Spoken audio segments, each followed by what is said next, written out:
Gobierno de Navarra. Nafarroako gobernua.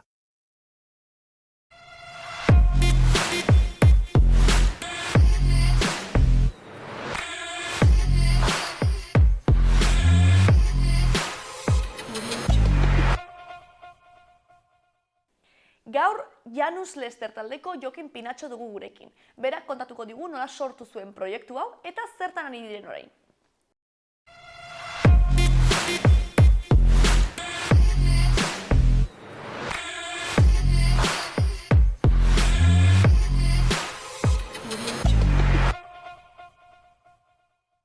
Ongi etorri, Jokin! Mi esker, Zer modu zaude? ongi, zuek bai? Bai, ni oso ongi. Hementxe, ja arratsaldea hasita eta hemendik ja 3 elkarrizketa ditugu, así que zu lehenengoa. Bikain. Orain egongo naiz freska, gero ez dakit nola. Orduan momentu honi nahietu nahi zer da. Hori da. Eta pixka bat konta iguzu, nor zarazu edo nola definitzen zarazu pixka bat artearen munduan? Bueno, pues ni Jokin naiz. Bai? Hasi nintzen musikakin agitz txikitatik pixkot nire arrebari begira, bai hasi nintzen gitarra klaseak jasotzen, piano klaseak jasotzen eta baita saxo klaseak jasotzen. Eta ustez hortik, edo horrek behintzat lagundu ziala, ikustera musika arloko hainbat kanpo ezberdin, eta hortik joan naizela polliki, musika ezberdin pila aditzen eta hor adituta gero sortzen, eta gaur egun arte Janus Lester proiektua sortu, eta oantxe bertan hasiera hontan aurkitzen den musikaria konsideratzen ez behintzat. A tope, bale. Osa, hasi zinen ja, ez bakarrik instrumentu batekin, baizik eta nahikotxo ja ukitzen edo Hasi frogatzen. nintzen gitarra ikasten, baina segituan utzi nun eta pasatu nintzen pianora. Baina egia da pianoa jotzen nun bitartean, etxean gitarrare jotzen nula. Eta gero pianoko 5 edo 6 urte egin eta gero, institutora pasatzen eta zen nintzen saxofoia ikasten, eta ordutik orain ja jotzitut 3. Orduan konposatzeko igual gitarra eta pianoa gehien bat, eta gero ere txarangatan ibili naiz tola saxoakin, orduan bizot denetik. Eta esan duzu baita ere, arrebado izan zenuela erreferentzia moduan, ez? Bai, azkenean, imaginatu, ni 9 urteko tartea dugu, eta bera musikan hasi zenean, ni neko aur bat nintzen guen, eta beti gustatzen zitzaidan pila bat, bere kontzertutara joatean, edo joko hunditan eta abestu izan duen, keston enbidia ematen zian. Eta hasi nintzenean musikarengatik interesatzen, eta batez ere, pixkot abesterako paus hori ematean, izan zela bera referentzia bat, eta baita ere hasieran teknika aldetik eta behar nituen laguntzak eta ematen, beti egon zen hor, eta beti ere oraindik hor dago.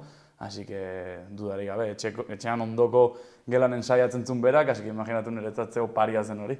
Claro. Arreba, estitxu ere hemen egona izan da, ez? Eta nolakoa da zuen harremana musikalki? Ze azkenean ez, batzutan gertatzen da, ez? Anai arreben artean. Izaten dira horrelako, edo txokeak, edo batzutan eta kontrakoa, ez?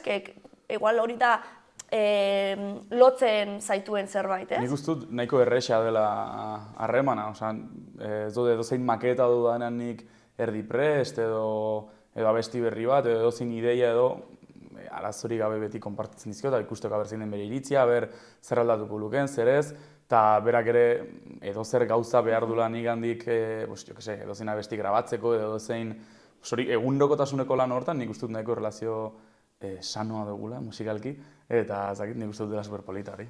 Bai. Eta ez duzu inoiz pentsatu igual elkarrekin zerbait egitea? Egin izan dugu, abestu dugu behin behin elkarrekin, eta guk lehen azken trenakin abestu genuen, grabatu genuen abesti batin, berak ere abestu zuen, gero zuzenean ere bai abestu zuen, eta seguru nago hemendik aurrera ere koinzidituko duela edo zuzeneko batin edo abesti batin berriro elkarrekin kantatzea, seguro.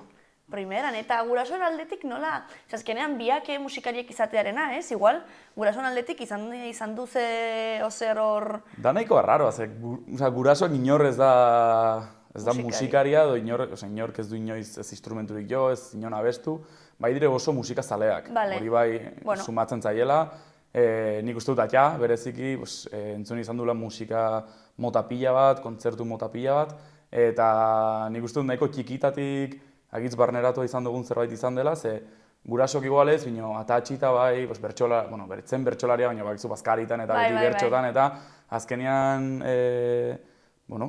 musikaz doinuz inguratu egote horrek, igualez gurasoen partetik zuzenean, baina bai familia giroan beti bai arnastu dela pixkot hori, ez. Eta kontutan hartuta ere Peti gure lehengusua dela eta baita ere musikaria dela. Beraz, bai izan duzuela hor familia aldetik pixka bat babes hori edo influentzia hori, ez? Influentzia dudarik gabe. Seguro. Bai.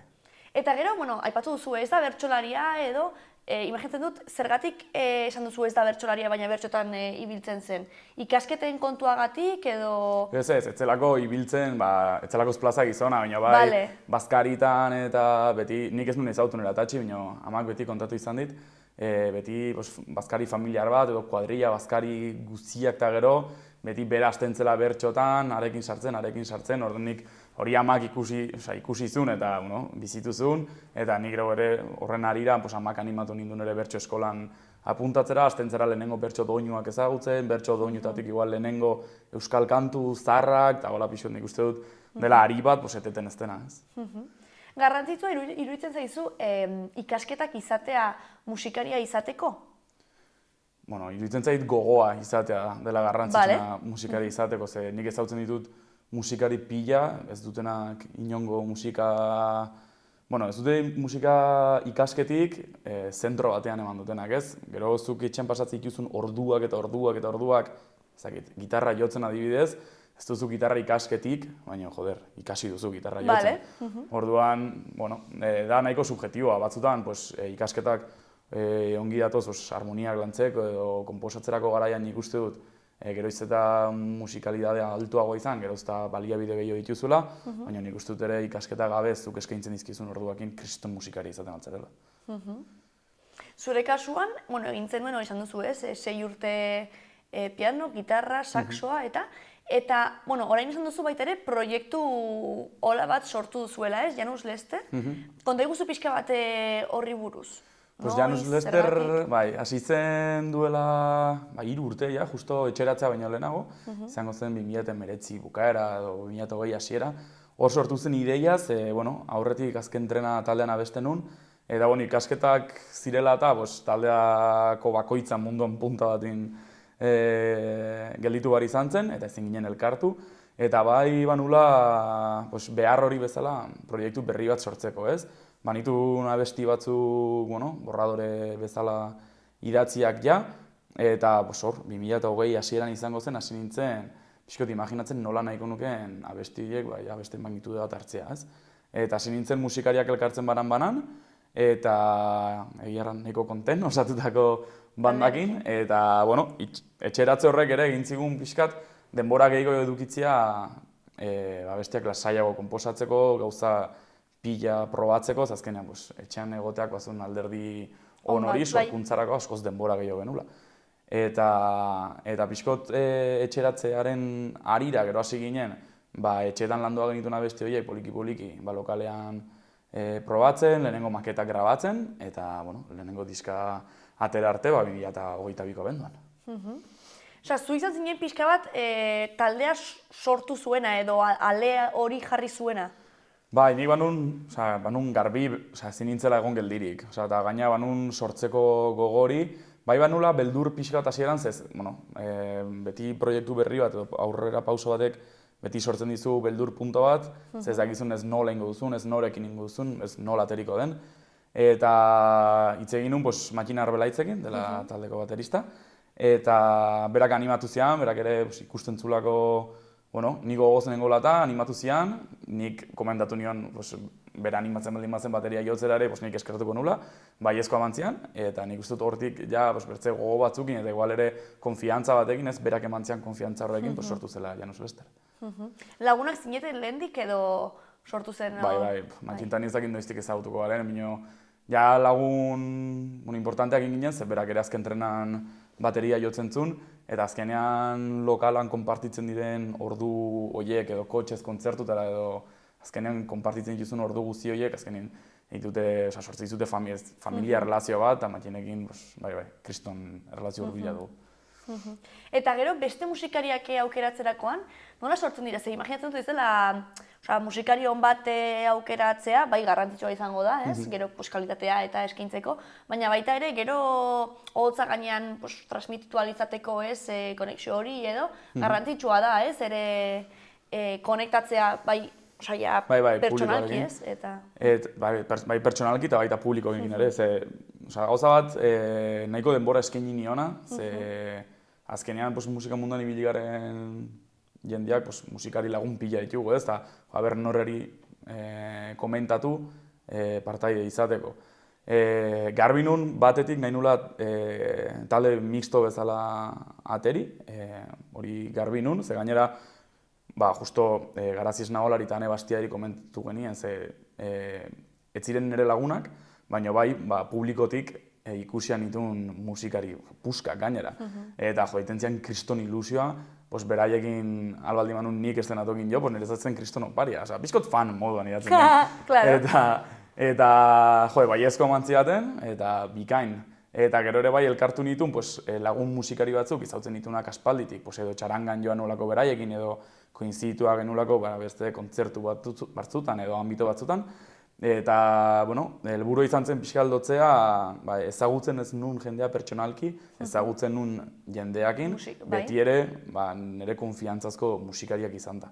Eta holaxe pixkot elkartu nituen, Lesakako Andoni Arriola, Julen Suarez eta aipatu izudan Matxin Arbelaitz, barkatu. Gero ezagutzen ez nituen horietatik, baina bai eszenatokian ikusiak, Javi Etxarri gitarran, Garaziez Nahola tekletan eta Ane Bastida baxuan. Eta pixkotolat, 7 pertsonako koktelera bat sortuta. Eta nola definituko zenuke egiten duzuen musika mota edo? Ez dakit, nik uste dut dela nahiko anitza, nik uste dut oinarrian, popa dagoela seguro, zen beti izan naiz nahiko pertsona popero, baina nik uste dut, guain atari dugun 9 kantuko diskan, nahiz eta popa izan oinarria, badirela abesti batzuk sartzen dutenak funkitik zerbait, igual musika beltzagotik zerbait, erran bitik ere zerbait. Orduan nik uste dut, saiatu naizela egiten abesti batzuk, bai ni eta baita taldean arregloak indudari gabe. Abesti batzuk ez izatea denak oso antzekoak, baizik eta saiatzen abarkatzen hainbat estilo edo hainbat etiketa, lortzeko lan bat borobila eta pixkat ere eman bartziguna izaera nahiko kompleto. Eta konposatzerako orduan, zuzara beti letrak ekartzen dituena eta gero egiten dituzue horrelako moldaketak, edo nola antolatzen zarete? Normalki, abestian funtsa sortzen dut nik itxin. Batzutan izaten alda abesti bat akustika batekin besterik gabe, edo bestetan zerbait produzituagoa etxean hainbat instrumento grabatutata. Baina gero bai gustatzen zaidala hau bandarei aurkeztea, asko garatu gabe, igual batzutan nik itxin garatzen baldin baditut gauzak gehiegi, gero igual saiorako ja daude landuegiak, eta ni beti errat niet, obviamente, garazik joko duen teklatu bat izango da nik joko dudana baino bea, eta Julenek joko duen trompeta bat izango da nik idatziko dio dena baino bea. Orduan gustatzen zait, bestearen funtsa nik egin, baino gero bandari aurkeztu, eta bestearen arregloa denan artean egitea. Gero arreglori hartu eta arregloak rekeritzen duen produkzioa ekoizpena bera eta detaile guztiak gero gustatzen zait berriro nik egin eta grabatzera sartzea. Osa da zure haurtxo txiki baten modukoa orduan, ez, Janus Lester? Uste dut baietz, azkenean kantak bai sortzen dire nigandik, gero kriston banda honek arregloa ematen diona, baina bai bizkota haur txiki da. Eta nolakoa da horrelako proiektu kutxun bat edo gero publikoari eskaintzea, ez? Diska bat grabatzea eta harrera zen nolakoa izango den. Da superpolita, baina da gauza bat ere bai, sortzen dizun ansiedade punto bat, ez? Pasatzen zu kriston denbora pila, besti batzu kriston mimoz lantzen eta kriston buro usteak izaten, eta beti baduzu urduritasun punto bat, kanta horiek aurkezten dizkiozunean familiari, kuadrillari edo ezagutzen ez duzun jende horri, gustatuko zaien, ez, ze iritzi izango duten. Orduan, liberazio momentu hori jendeak bai diska entzun edo baita zuzeneko batean entzuten dizunean, liberazio momentu hori niri gustatzen zait pila bat, baina ere bai baduzu beti gusanillo hori ez, ezakizuela ber jendik ze pentsatuko duen, gustatuko zaien ez, orduan bai ditu pixkot bi ikuspuntu gaziko zoiek ez pixkat. Eta baitu zurrela pertsonak beti haientara jotzen duzunak, abesti bat kaleratu baino lehen erakusteko edo aukeratzen dituzun pertsona horiek? Normalki estitxuri erakusten diot ateri bino lehen, gero baditut kuadrillako bizpairu lagun badakidala musika oso zaleak direla, eta publiko orokorran perfila ematen dutela, orduan normalki beraiei ere erakusten diet lehenago, eta gero igual koinziditzen badu, musikariren batekin zerbait egiten ari naizela edo, ere bai normalki erakusten diot, eta gurasoei ere bai. Hori izaten da pixan ere neurtzeko modua. Eta, arrebaz aparte, baitu horrelako musikalki erreferentziak, ez, izan dituzunak hori sortzerako orduan edo inspiratzeko orduan?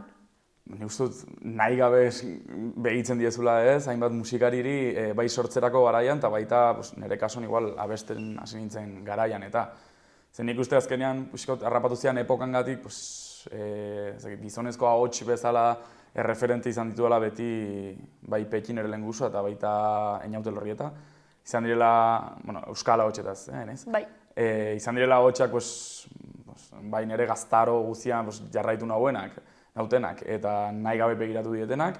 Eta gero bai emakume ahots bezala, gustatu izan zait pila bat beti izarok izan duen evoluzioa urte guzti hauetan zehar, ze hasi nion jarraitzen hasi zenean bera bakarrik tabernetan jotzen akustikakin, eta ikustia urte guzti hauetan ze evoluzioa eman duen ez bakarrik artista bezala, baizik eta bere ahotsak jasotako evoluzioa eta aldaketa izan da gauzat jarraitu dudana nahiko hurbiletik, eta nik uste dut referente bezala izan dudala. Eta gero kanpora begiratuz, pila bat, zagit, Chris Cornell izan dut referente, Damien Rice ere, Freddie Mercury, obviamente, eta pixkot hori dena. Egiarran, kriston musika, estilo aldetik nahiko anitza naiz, eta bitzen dut denetik, orduan nik uste dut pixkot denetatik hartzen saiatzen izela. Eta gero, ze hizkuntzatan abesten duzun? Hori garrantzitsua dela uste duzu? Nik uste dut baietz, nik uste dut dela egiten duzun aukera bat. Ze bai egia da, Janus Lesterren abestiak sortzen hasi nintzenean izan nula duda hori, ez? Ze bai imaginatzen nuen, sortu nahi nuen musika edo doinuek, inglesez ongi sonatuko zutela. Eta izan nuen duda hori, baina nik uste dut azkenin dela bakoitzak egiten duen aukera bat, eta ni sentitzen nintzen askoz eroso musika euskaraz egiten, eta ere bai uste dut, dela super garrantzitsua gure kasuan, azkenin badulako zarribitxi bat guria dela gure hizkuntza, eta bai egia da gaur egun entretenimenduaren mundua zabaldu dela pila bat, eta entretenimenduen mundua zabaltze horrek egiten du bertze hizkuntza batzuk hartzia zure entretenimenduaren denboran parte handi bat. Orduan niretzat ere nik uste dut zela, ez ardura bat, baina bai erabakiaren erantzunkizun punto bat, niri bai gustatuko litzaidakela. Zu egon baldin bazara, ordu batez gure diska entzuten, zeden zure eguneko ordu bateko entretenimendu hori euskaraz egitea. Hori izan zen. Beraz izan zen baita ere zuke horre buruan izan zenuen. Planteatu nuen zerbait nahiko hasieran gainera, eta uste dut oraindik ere kontent nago hartu nuen erabakiak. Eta orduan, esan duzunarekin nik uste badaukadala pixka bat erantzuna, baina uste duzu sortzen dugun arteak gizartearekiko konpromesu bat izan behar duela? Ez arteak berak, baizik eta zuk. Nik uste dut sortzen duzun artea izan daitekela pasajeroa edo ez, baina zuk hartutako erabakiak beti gelditzen dire hor. Orduan nik uste dut, edo nire kasuan behintzat, natorrela familia nahiko euskaldun batetik, eta inkluso kosta zaiela, euskaraz ikastea, beraien bizitza euskaraz egitea kosta izan zaie, eta beraiek egin dute esfortzu bat hori hala izateko, baita guk ere gaztetatik beti euskaraz ikasi euskal kultura sustatzeko, eta nik uste dut ongi entzutela nire gurasak. Eta garrantzitsua dela, eta nik uste dut badela artista bakoitzak hartzen duen erabaki bat, eta ez dut erraten bertzera bakiak gezki daudenik, nik uste dut bakoitzak egin barra duela eroso sentitzen den hori, eta nire kasuan hori izan zen. Beraz ez da artea bereziki izan behar konprometitua, ez? Baizik eta artista edo atzean dagoen pertsona hori. Nik uste dut baietz, azkenean nik egin dezaket abesti bat euskaraz, baina abesti horrek euskararekin ez du inolako konpromisorik. Bale, euskaraz da, hizkuntza da, baina dire milaka abesti euskaraz, eta ez nuke errango abestiak berak dula konpromiso bat euskararekiko, ez baldin bada abesti bat egina, espreski, euskararen alde edo euskararen harira. baina bai artistak berak, ez? Nik uste dut euskal eszena badirela artista pila. Nik uste dut dela, beste hizkuntza batzutan egingo balute, ezakit, justu, adibidez, zetak bera. Zetakek izan duen magnitudea, nik uste dut bertze hizkuntza batzutan egingo balu, behar bada emango liokela aukera askoz gehiago zabaltzeko, baina berak hartu duen erabaki bat ere bai, nik uste dut pixkatu honengatik ere bai, eta horregatik nik ez da gehiagoan beste abestia bera, zen nik uste dut behiko gain abesti bat inglesez egiten badu ere, bere konpromiso euskarekiko segitzen duela izaten berdina. Ados. Eta nola ikusten duzu Nafarroako eszena musikala edo arte eszena orokorrean, ezagutzen baldin baduzu? Nik uste dut, duela urte batzutan zela nahiko itxiagoa, eta orain baiari direla sortzen behar bada talde batzuk duela urte batzutan estilo aldetik ere naiz, zirenak hain errexak topatzen, ze ni beratik nator, eta adibidez beran kriston talde pila daude, eta bai egia da, bai beran eta baita nik uste dut Nafarro guztian orokorrean, sustatu izan dela pila bat, eta sortu izan dela bastante ere, bai rock munduan, rock progresibo munduan, edo baita esperimentazio bidean, ez? Igual, esperimentazio bidean gehiago Nafarro iparraldean, igual hemen rock progresiboago baten barruan. Eta nik uste dut orain ari direla sortzen taldeak, behar bada, jorratzen dituztela estilo batzuk edo lehen igual ez zirenak hain ikusiak hemen, Olaia Intziarte bera, Baizerako lagunak ditutela funkian inoiz nula entzun hemen hain talde funky puroa, eta nik uste dut seinale ona dela, ze gerozta aniztasun gehiago egon, eta gerozta aukera gehiago egon, hobeto bai musikariontzat, baita publikoarentzat ere, orduan horrekin nahiko konten. Eta zergatik uste duzu hori gertatu dela azken aldi hontan? Azkenengo urte hauetan ez, gazteria orain animatu dela beste estilo batzuk jorratzera edo?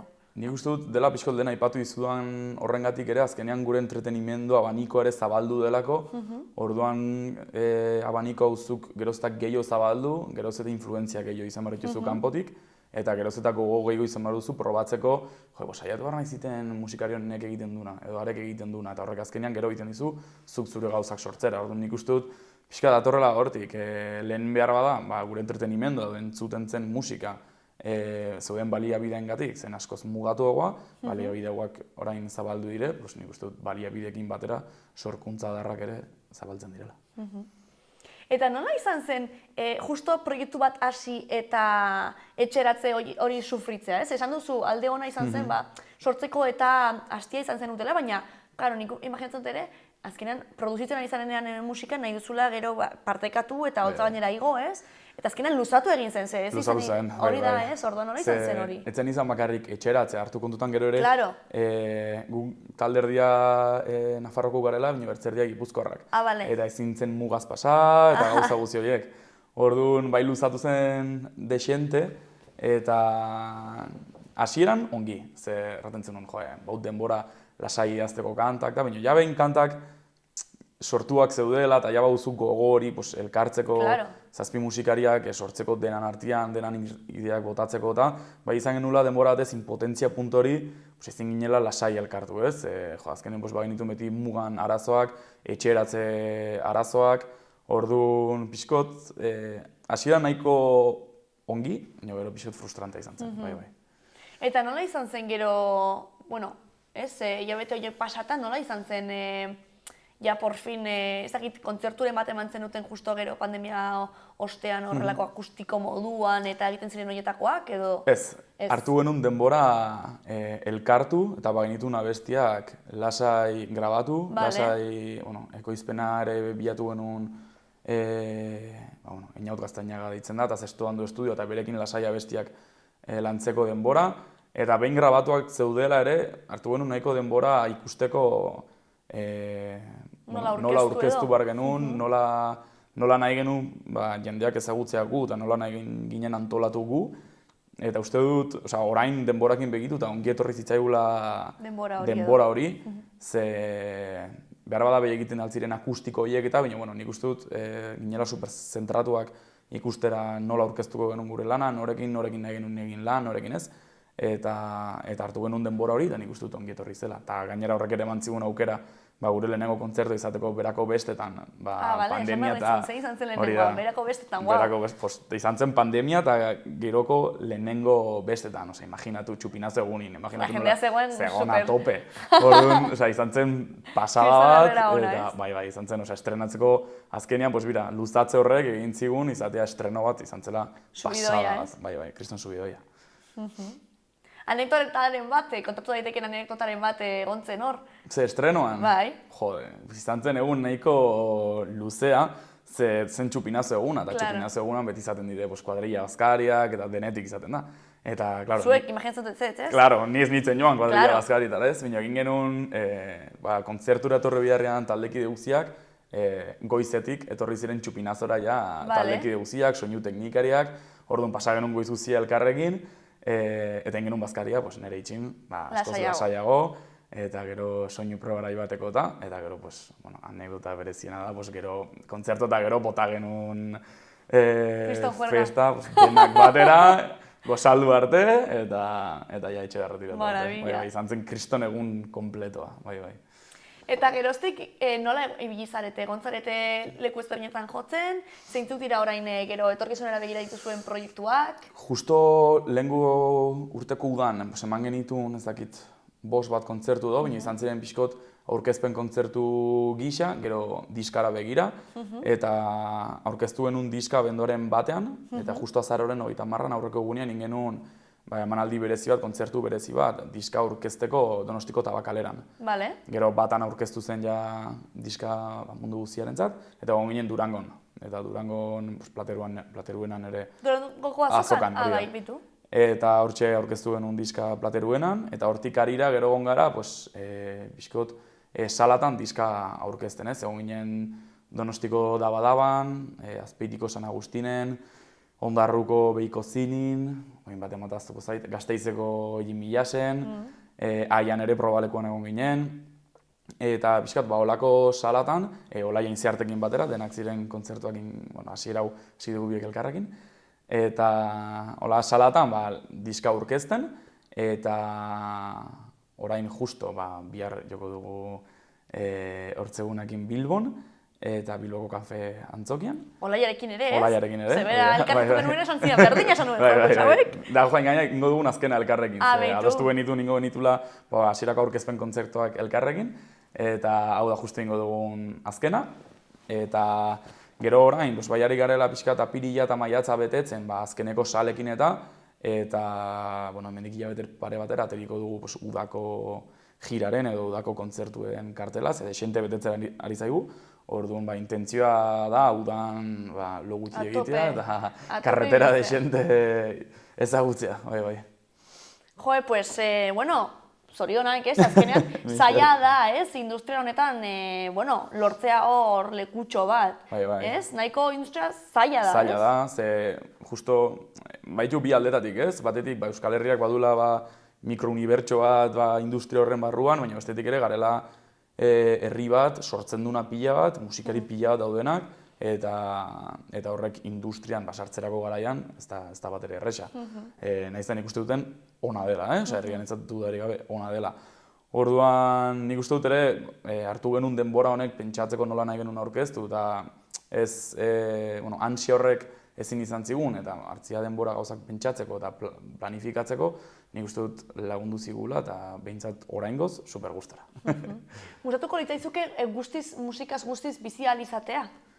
Hombre, izan entzen amets bat ez, azkenean orain, zuk erraten zenun exigitzen duen esfortzu hori, nahiz eta eduki bertze lan bat, kasu honetan, baitut bilan, exigitzen dira ere bai, egun inbertitzea kriston ordu pila, Janus Lesterren edo zerrek gauzetan, eta hori alko aldi manon lortu nire ogibide, izan nintzen nik uste dut nahiko zorion. Eta zergatik uste duzu hainbesteko zain zaigula, aparte esaten duzunagatik, ez, talde pila bat daudelako, eta asko ekoizten delako, ez? Zergatik kostatzen da hainbeste hori lortzea, ez? Eta zergatik ikusten dugu beti amets moduan? Hombre, ez delako erresa, ez? Eta nik uste dut ere betitik pentsatu dugulako ez dela erresa musikaz bizitzea. Baita ere, badu beste alderdi bat, kaso honetan, musikari bezala, astentzarenean izaten dituzun lan baldintzak edo kontzertuko baldintzak edo zer baldintzak ez dira izaten baldintzarik onenak, orduan nik uste dut oinarritzen baldin bazara, hasieran dituzun baldintza horietan ikusi duzu dela nahiko inbiablea musika bihurtzea ogibide. Orduan nik uste dut dela garrantzitsua musika egiteaz gain saiatzea ikusten nola egiten alduzun musika zure ogibide, ez? Ez bakarrik sorkuntzak berak ekartzen duna, baizik eta sorkuntza hortatik abiatuta sortzen alduzun distribuzioa, edo distribuzioiek ekartzen aldizkizun kontzertuek baldintzak geroz eta hobeak izaten saiatzea eta ogibide bihurtzea. Nik uste dut ez dela erresa, eta kaso honetan nik uste dut ere Euskal Herrian dugun lehen aipatu izudan industria honek laguntzen duela, baina nik uste dut inoiz ez dela erresa. Eta zer beharko litzateke edo, zer laguntza uste duzu direla beharrezkoak, ez? Instituzionaldetik adibidez edo nik uste dut lagunduko zula pila bat, edukitzea garbi nola registratu daiteken musikari bezala. Kasu batzutan da nahiko ambiguoa, ez? Nola izaten altzaren zu musikari, bihurtu hartzaren autonomo musikari bezala, nola ofizialki nola izan musikari, ez? Azkenean mundu guztiak badaki nola izan albaitari, eta albaitari izateko ze paso jarraitu behar jozun, ze laguntza izango dituzun, zer ez, nola inbarro duzun lan, baina hori musikaren munduan da zerbait super ambigua, eta eskaini behar dituzunak ordu pila bat ulertzeko nola funtzionatzen duen. Eta nik uste dut administratzen dagoen naste borraste horrek egiten diola jende askori pauso bat atzera ematea eta mundu hortan sartu nahi ez izatera. Eta zuri zer da ematen dizun hori honetan jarraitzeko eta bide zail hau aukeratzeko, zer da ematen dizun? Eszenatokiak, bai? Sin duda. Zuzenekoa, gehien gustuko duzuna. Liberazio momento bat kristona niretzat, ustez naizela egitan ni eszenatokin nagoen. Ez zarela zu edo bazarela zu? Naizela ni, eta liberazio hori, eta da nire mikromundu hori, nahiz da egon eszenatoki batin eta jendea begira egon edo konzentratu ere egin behar dudan, da nik uste dut momentu gutxinetako bat, guztiz lasai nagona, eroso nagona, eta super libre sentitzen naizena, bai, dudari gabe. Badago beste esparruren bat hori sentitzen duzuna edo da beti da holtza gaina sentitzen duzun hori ezin duzu ezerrekin konparatu? Ezin da konparatu, nik uste dut ezin dela konparatu. Egia da ere bai, gustatzen zitela pila bat estudioko mundua, baina bai da askoz frustranteagoa estudio mundua, ze gaur egun on bat, ateitzen dire gauzak, super guai, baina bai egunak, egunak ataskatua, eta da frustranteagoa. Baina, gustatzen zait ere bai musika laborategi sentsazio hori, baina nik uste dut ezin dela konparatu zuzeneko adrenalina puntu horrekin. Zer egiten duzu frustratua sentitzen zarenean? Ez dakit. Badukazu teknikaren bat hor desblokeatzeko edo? Ez, saiatzen ez ziten lo. Bai, ona da. Naiz persona bat, dagoena egun guztia pentsatzen, ataskatu baldin naiz abesti batekin, ezin dute bitatu, naiz da egon ataskatua, ezin dute bitatu, egotea bueltak ematen, eta ez du laguntzen ezertan, ze gero ez da buelta gehiago eman, frustrazioa hunditzen da, batzutan da askoz garrantzitsuagoa, ize pixkot ematea, eta burua fresko hartuakin lan egitea, ez? Orduan, horiteko, ditut lo, da, jazta. Perfecto, bai, teknika ona, ez? Hori diote, ez? Bai, deskantzatzea. Hori da, batzutan gustatzen zaigu, ez? Azkenean, hori esaten zarenean mobida batean, gainera oso pertsonala denean, ez? Azten zara hor bueltaka eta behar da, ez? Distantzia hori hartzea. Niri pasatu zait, pila batetan, igual iluntzean abesti batekin lanen ari naizela, segi, eta igual eman dizkiate goizko ordu txikiak, eta jode, guaindik nagor kriston frustrazioakin, eta konturatzen naiz, ez, utzi, ezin da, eta sartzen naiz lotara, eta guaindik ere, lo hartu arte nagola hortan, orduan, eta goizin ernatzen naizenin berriz, orduan, arnaz edo frustrazio hortatik bizkot despegatzeko, pues, loa edo saiatu bertze edozer gauzakin entretenitzen. Egia dara bai, gustan zaitela pila bat joatea besteen kontzertu batzuk ikustera, zen agonin bertze batzun musika zuzenean entzuten, ez zait pasatzen neriakin bueltakan nagoela. Bale, horrek fokatzen zaitu edo. Horrek ere lasaitzen dut bizkot, bai. Bueno, imaginatzen dut diskak eman zizula burauste pilo bat, Bai. ez? Eta ekarri duzu, ez, Ekarri dut, guretzat? hemen txedut. Altxe, zuentzako hau. Perfecto, utziko dugu hemen. Bale, zuzara. Ni naiz, bai. Eta diseinua ere, aukerak eta hori nola egin zenuten? Bueno, izan genuen nahiko garbi, diskan titulua nahi genula izatea ez gaitzara loak harrapatu, ze pixkot englobatzen zituen abesti guziak eta baita abesti guztietako letran zentzu guziak. Eta justo ez gaitzara loak harrapatun bideoklipa grabatu genuen Gasteizeko belarde batean, esplanada batean. Eta gustatu zitzaidan hor transmititzen nuen itxura aur batek izan zezaken globoaren inozentzia horrekin. Eta baita bertan nuen arroparengatik edo, ze iruditzen zait pixkot nahiko kantosoa zela geunden lekurako. Orduan pixkat, nik uste dut diskan hainbat abestitan ikusten dela bai gizartetik eta baika normaltasuntik kanpo sentitze hori eta sentitze horrek ere konektatzea gu txikitan ginen aur horrekin eta horregatik ere bakin argazki hori hartzea. Interesgarria. Bale, hemen utziko dut. Venga. Hemen utziko dugu. Hemen? Hor ongi dago. Gustuko duzu? Ongi ikusten dela hor. Bai, ez? Perfecto. Gainera horatzean ere arroxarekin eta nik uste regatzen dela. Bai. Baina badakit beste zerbait ere ekarri duzula. Ekarri dizut beste... Pixkat arraroagoa edo... Arraroagoa du, igual, detaile txiki zerbait. Vale, a ver. Badugu gauza bat kontzertutan, nire taldekide guztik denak beti iten diatena irri, niretzat dela superimportantea. Ni naiz pertsona bat nahiko estenatokintan mugitzen dena pila bat. Eta beti izaten dugu katxondeua, hori ez naizela goten geldirik, eta beti bromorrekin. Eta da gauzat jartzen diala super urduri da zenbat mugitzen zaiten hilea estenatokian. Eta orduan beti kontzertuak hasi bino lehen, ditut hauts batzuk botatzen ditudanak, iten diatenak pixkat hilea gotea firmego, ez mugitzeko hainbertze. Eta beti, ezin ditut hauts horiek hilera bota, inor ondun egon gabe beti bromaren bat iten edola. Eta da, hasieratik badugun katxondeo bat, da askoz broma internoagoa ematen duna baino. Baina... Baina zure rutinaren parte hori ez, beti kontzertuak. Beti kontzerturo, kontzertua baino 10 minutu lehenago, beti. Eta, klaro, beti izaten da kontzertua zuen lehenago, denak gaudela elkarrekin eta ezin da kontzertua hasi, joginek bere hautsak bota gabe. Orduan, hola sekarri zuet. Eta zein dira hauts magiko horiek? Hauek dira hauts magikoak. Baina, zu utziko izuzuko. Bai, noski. Nik ere jarriko ditut, elkarrezketak hasi baino lehen, Hola, eta izango juzu hilik firme, gaina joaten dire pixkot goti, así que zure gintzan nik uzut perfecto. Claro, niretat ere garantizua da. Hombre. Bai, pues bueno, beste batzuk, erabiltzen dituzte beste hauts magiko batzuk, zure kasuan, hauek ere nerik. Perfecto, Jokin. Bukatu baino lehen, begira, aurreko gonbidatuak, utzi zizun galdera bat. Hombre. Ze joku bat egiten dugu. Vale. Ez, gonbidatuek uste dute galdera bat, zu utzi beharko duzu gero hurrengoarentzat. Ederki. Eta nik uste izan dela, idatzi duten galderarik luzeena. Vale. Baina, honi buruz ere pixkat hitz egin dugu, beraz, nik uste jakingo duzu erantzuna.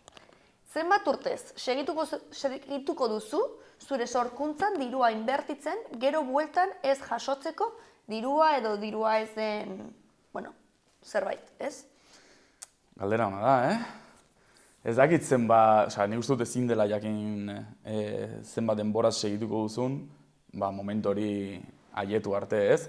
Zen eri bai gertatu zait, ez dakit azken trenakin noiz hasi izan nintzen, 19 urtekin hor barna, eta ordutik, nik uste dut segitzen dudala dirua inbertitzen, denbora inbertitzen, eta nire bizitzan, zatea handi bat inbertitzen sorkuntzara eta musikari, eta oraindik ere, ekonomikoki dudarik gabe bueltan jaso gabe, nik uste dut, inbertsio honek edo batez ere sorkuntzaren inbertsioak ematen dizkizula gauza pila bat zuri pertsonalki,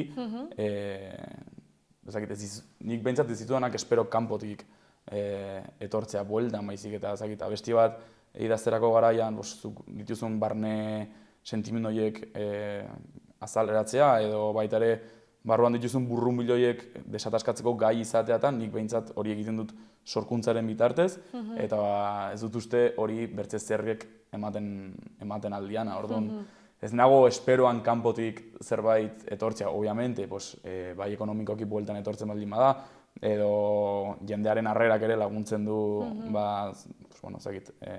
subidoi puntori izaten. Bino, zenbat urtez, ez dakit, nik uste dut, espero luzaroz. Baina imaginatzen dut nik utzi beharko dela bertze galdera, bale? Hori da, zuk utzi beharko duzu. Bale, a ber. Bale, zerrekin jatziko dut? Hor duzu ezabatzekoa eta klariona. Bale. Bale, eta jakiten aldut norentzat den edo... Bale. Hori da, baina badakizu artista izango dela. Osa, artearekin lotura izango du. Bale.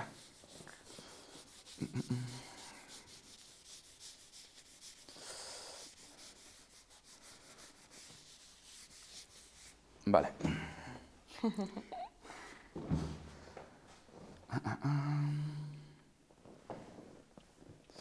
Ez dut garbi galdera, Bueno, lasai, hartu denbora.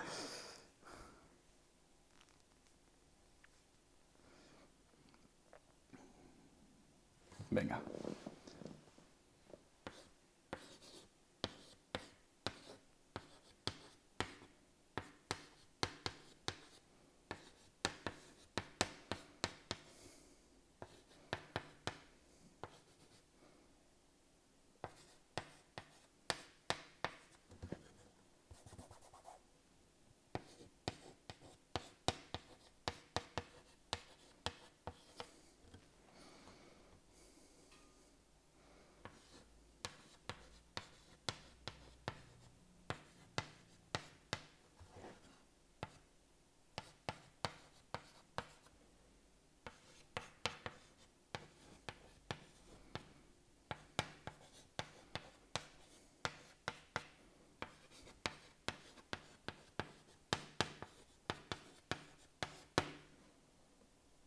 Venga, listo. Bai?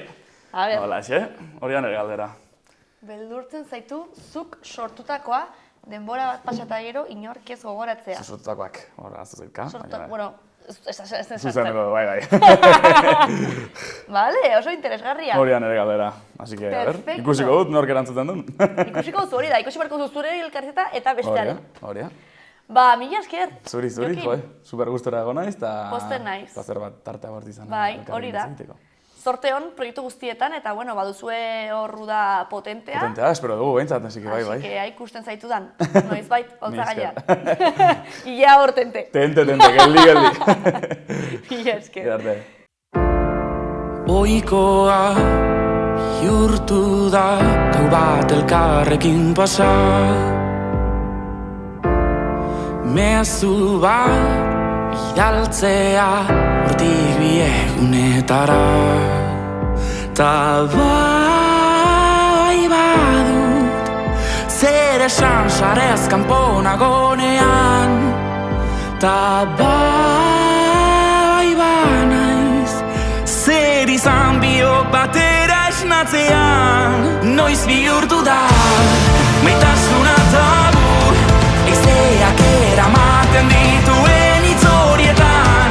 Noiz bihurtu da maitasuna tabu, Eizeak eramaten dituen hitz horietan. Noiz bihurtu da kafe bat, muxu bat, benetako begirada.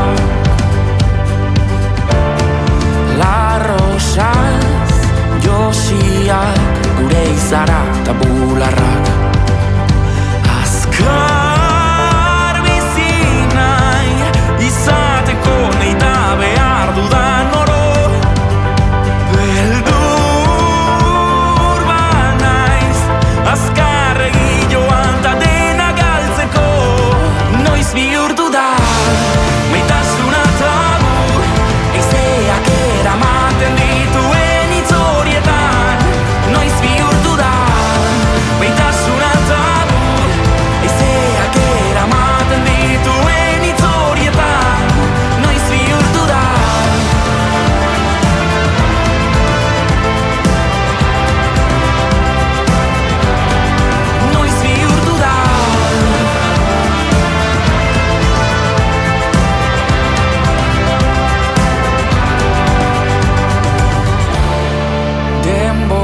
airean, goitik bera gorputzean. Gu biok bagara ordularian area. Ta